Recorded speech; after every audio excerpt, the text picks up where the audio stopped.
Coming up next on Hands on Windows, we're going to look at a potentially important change to OneDrive that I think is going to make people pretty happy.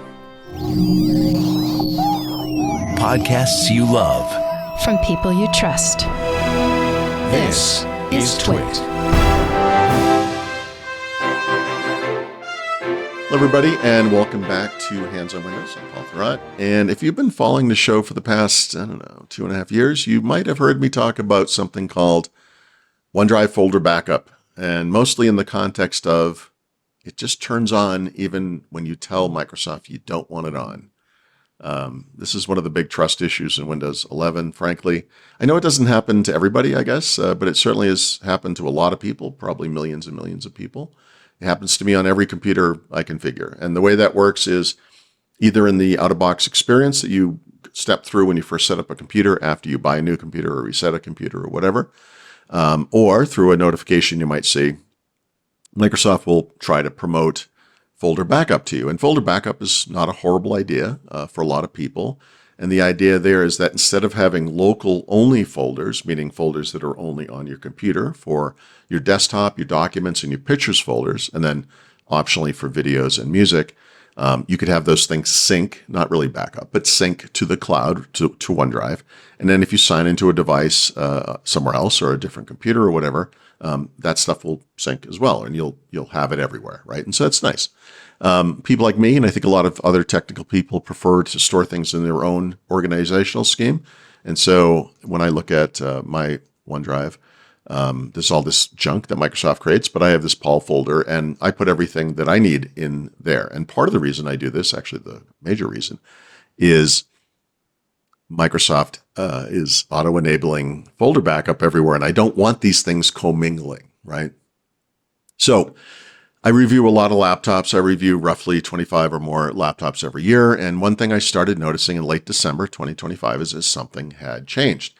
And I'm not seeing one of the changes consistently, and that's too bad because I spent a big chunk of today trying to make this come up. But I've seen two changes. I'm going to demonstrate one of those live to you, and I'm going to describe the other one. So imagine this is a new computer. I just brought it up.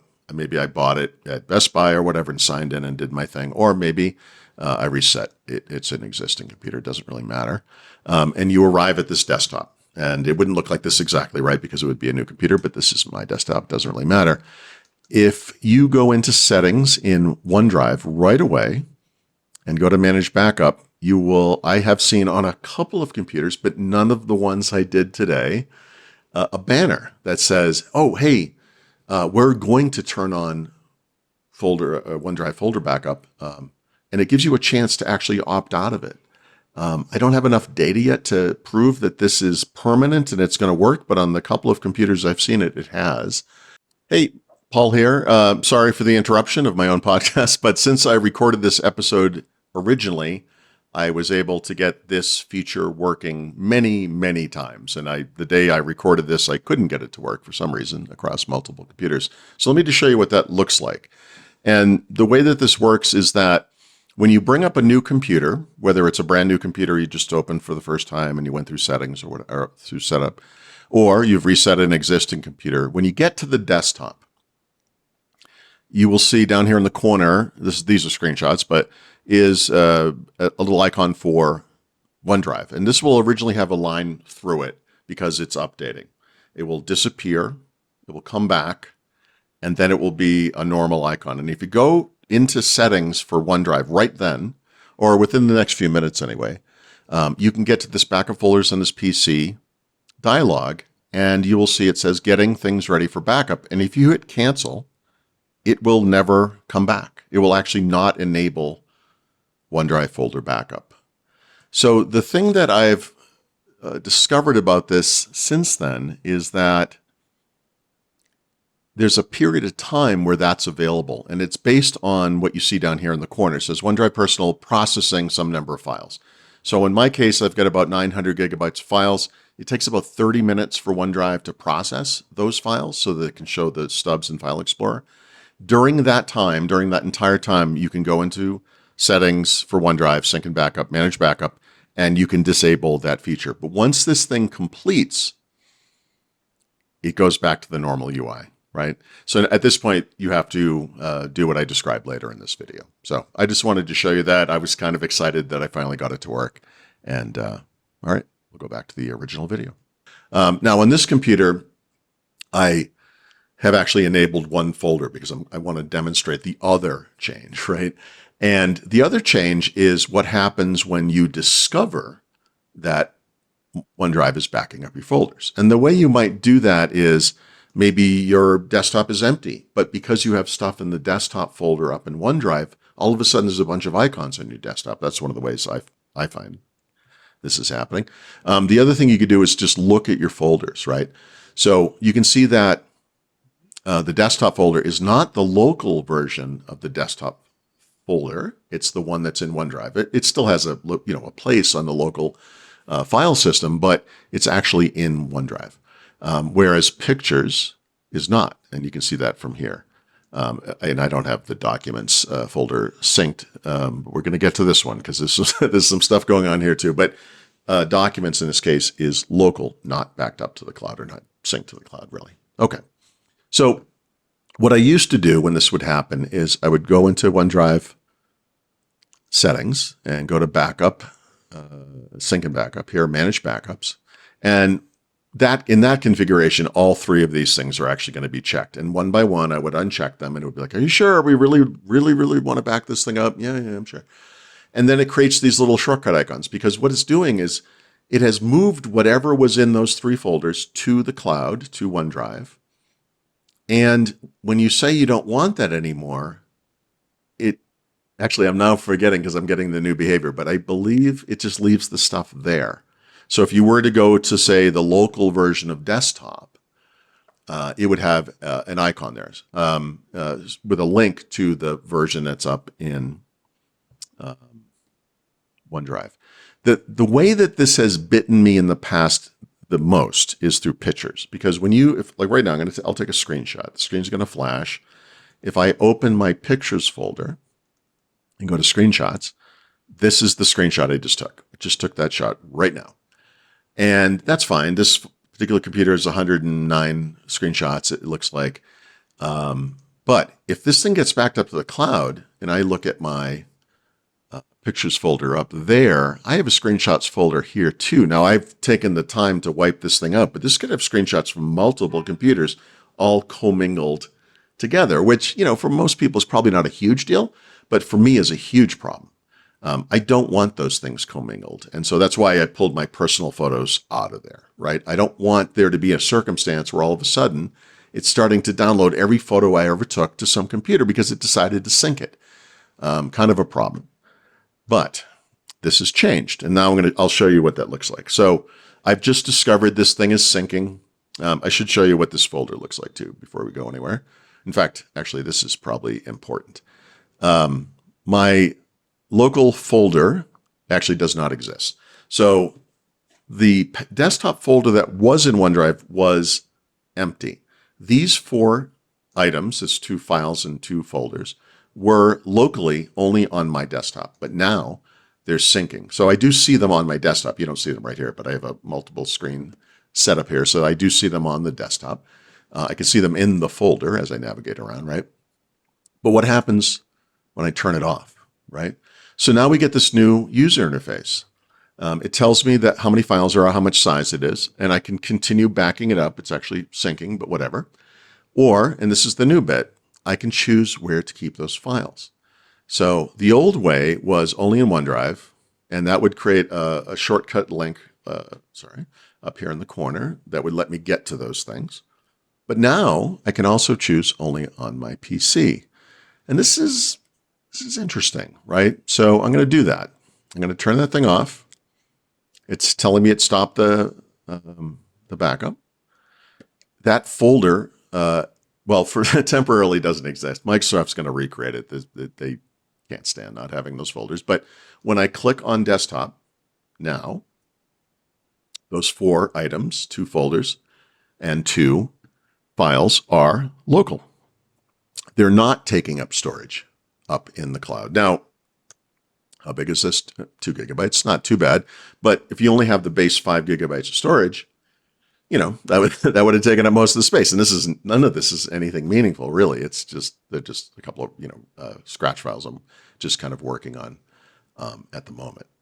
But to demonstrate maybe a slightly bigger problem, let's emulate what it would look like to commingle the documents folder that's local with the one that's up in the cloud. And to do that, I'm just going to open 2 windows real quick so you can see what this looks like. So when I go to, I have to go up. When I go into desktop documents locally, so I have a couple of things here related to games, Visual Studio, a couple of other things, right? So these are all app-related files or folders, and then files inside.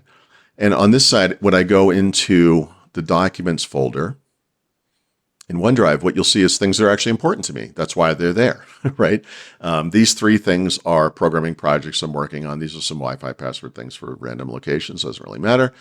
This is the keyboard shortcut document I made for one of our previous episodes when I looked at keyboard shortcuts again. And then sometime last year, we did an episode about using Copilot inside the Office apps. And this was the fun dinosaur presentation I made, which is obviously super important to me because I saved it. So there it is. So we have documents local. We have documents in the cloud. Okay. So if I go into OneDrive settings and I say, actually, I want this to be backed up. Now, this is the type of thing that for me actually does happen automatically without me doing anything. So we save changes. It's backing up my files. That's fun. And what you're going to see is that it has now commingled those things, right? In both places, but really there's only one place because if I want to tell you, so now it's the same place, right? The local version of documents doesn't really exist. It now pushes through to this thing. So up in the cloud, what I have is those 2 game folders, which is ridiculous. Something related to Microsoft Office, something related to PowerShell, something for Visual Studio, something for Zoom, and then the stuff I actually care about, and they're all together. And right now it's doing its thing to, sync in both directions. It's going to take a while. There's a bunch of files.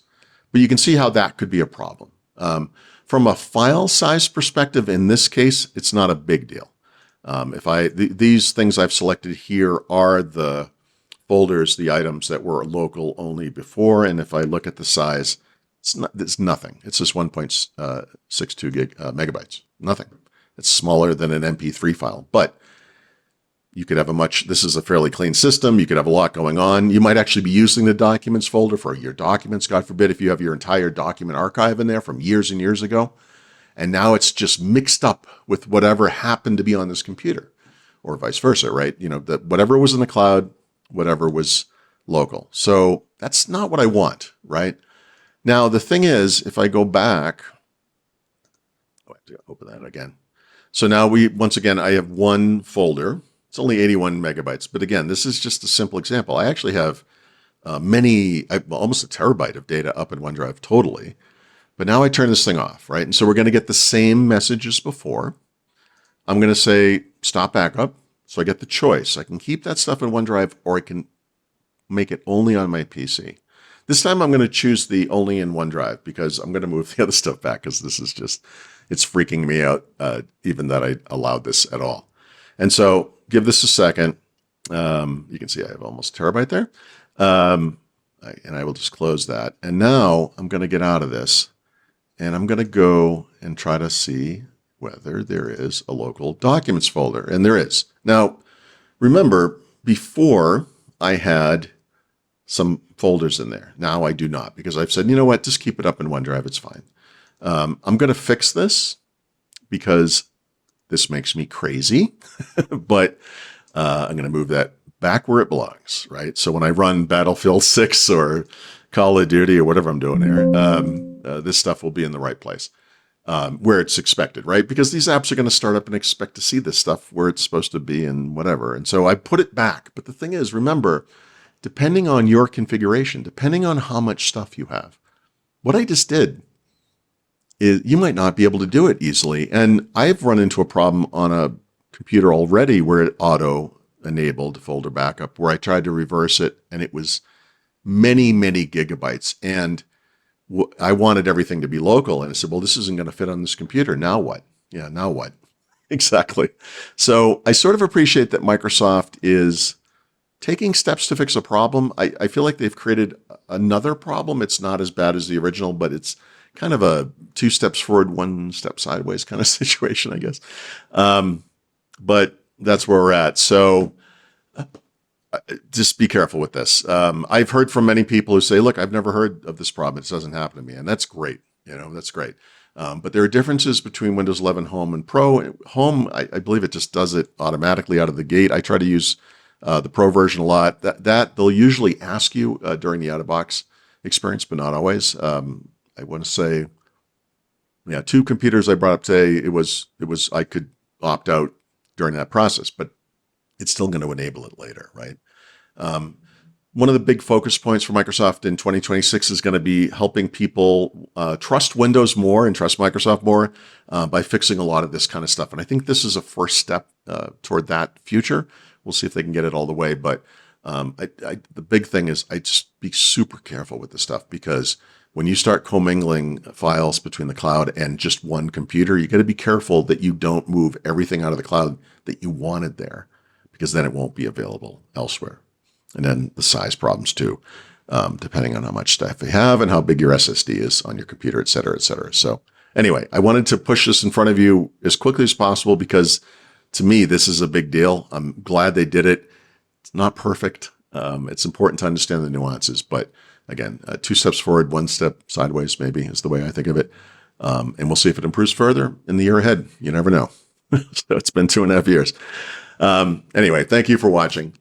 Thank you so much to our Club TWiT members. We love you.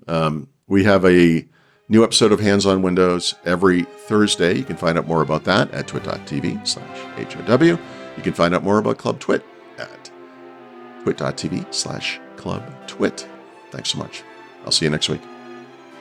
Hey there, it's Leo Laporte, host of so many shows on the TWiT network. Thinking about advertising in 2026? We host a network of the most trusted shows in tech, each featuring authentic host-read ads delivered by Micah Sargent, my co-host, and of course me. Our listeners don't just hear our ads, they really believe in them because we've established a relationship with them. They trust us. According to TWiT fans, they've purchased several items advertised on the TWiT network because they trust our team's expertise in the latest technology. If TWiT supports it, they know they can trust it. In fact, 88% of our audience has made a purchase because of a TWiT ad. Over 90% help make IT and tech buying decisions at their companies. These are the people you want to talk to. Ask David Couvert. He's the senior strategist at ThreatLocker. David said, TWiT's hosts are some of the most respected voices in technology and cybersecurity, and their audience reflects that same level of expertise and engagement. It's the engagement that really makes a difference to us. With every campaign, you're going to get measurable results. You get presence on our show episode pages. In fact, we even have links right there in the RSS feed descriptions. Plus, our team will support you every step of the way. So, if you're ready to reach the most influential audience in tech, email us, partner@twit.tv, or head to twit.tv/advertise. I'm looking forward to telling our qualified audience about your great product.